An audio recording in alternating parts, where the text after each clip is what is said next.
Hi, I'm Britt McGuire, And I'm Mary Sommerhauser. and today we're going to be discussing preserving the rainforest. Plants in the rainforest are very important for many reasons, one being that they provide food and shelter for the animals and their environment. Without the plants, animal species would die off and become extinct. Humans would live in worse conditions without medicines we get from the plants, and our atmosphere wouldn't get purified. The rainforest is home to many different plants, many of which are used by humans daily. And by destroying it, we lose a lot of things that would be hard to live without. One example is rubber, which comes from a rubber tree. How would we drive to school or anywhere else if we didn't have rubber to make our tires? Also, perfumes and soaps come from a variety of different plants and flowers from the rainforest. We use at least soap every day, so imagine what it would be like to only wash your hands with water. Other products are rope, chocolate, gum, vanilla, cinnamon, and many different types of berries and citrus fruits. Losing these things would not only affect our lives, but also the lives of many animals in the rainforest. Medicine is another thing found in the rainforest. It contains 70% of all plants that are known to help treat and prevent cancer. A few of these plants include Kela, which is a type of plant that opens up blood vessels and improves blood flow to the heart and also opens up the lungs. It is used in medicine for asthma and heart-related medicine. Madagascar periwinkle is another type of helpful plant. It is used in medicine to treat diabetes and also used to treat certain types of cancers, like leukemia. Only about 1% of the plants in the rainforest have been tested, so it is very likely that we are destroying plants that could possibly prevent and cure cancer and other diseases. Another reason why we need to preserve the plants in the rainforest is because they are so helpful to the entire Earth. They help clean the atmosphere of greenhouse gases.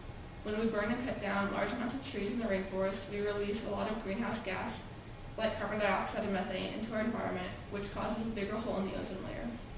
Also, rainforests put moisture into the atmosphere, and when the trees are cut down, the amount of rainfall decreases, which can lead to droughts. Trees are essential to life for many reasons, including lowering air temperature, filtering the air, removing carbon dioxide, and producing oxygen. As more and more trees are cut down, temperatures rises and are part of the cause for global warming. Also, when we cut down trees and other plants in the rainforest, we destroy the homes of many of the animals in the rainforest.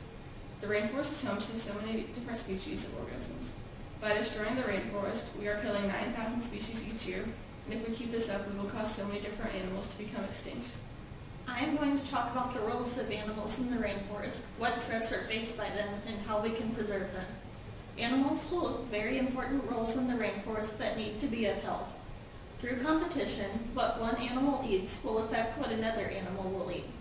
Animals do not only affect each other, but also affect plants. Animals in the rainforest, especially herbivores, distribute the seeds of the plants they eat, and this distribution causes new plants to grow in different locations in the rainforest. Accordingly, the seeds that one animal disperses are responsible for the growth of the plants that act as shelter and food for other animals. Also, plants are pollinated by animals such as nectar-feeding birds, bats, bees, wasps, beetles, and other insects. Birds pollinate 40 to 80% of plants in the Panama rainforest. Changes in biodiversity due to the extinction of one animal species has a domino effect on the other plants and animal species living in an ecosystem. All animals that live in the rainforest are threatened by loss of habitat. Most species face other threats as well. For example, the golden lion tamarin monkey is often hunted for its orange fur, which is very valuable in the black market. And the black-headed kayik, which lives in the canopy of the rainforest, is threatened by pet trade and an overabundance of carbon dioxide produced by coal mines. Other animals, like the jaguar, Bengal tiger, chimpanzee, harpy eagle, and the orangutan, are victims of hunting, poaching, and capture for animal trade. Many people have different theories on how to preserve the animals of the rainforest. Some believe that conservation reserves are the safest place for endangered animal species. However, not all conservation reserves are truly safe, especially reserves in multiple use areas.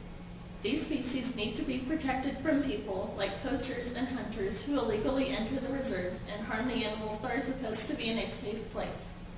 Also, since different species have an effect on each other, endangered species must be protected in groups of species rather than isolating them as individual species.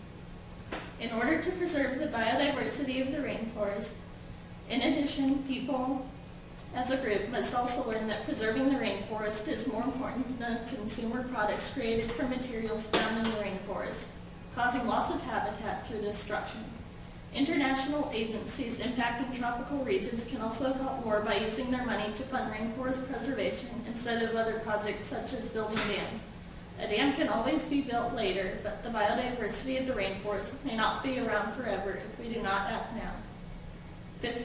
50 to 70 million species live in the rainforest, which makes up about 2/3 of the species living on Earth. Each year, 9,000 of these species are lost to extinction. We must act now in order to preserve this multitude of plant and animal species that call the rainforest home before they are gone for good.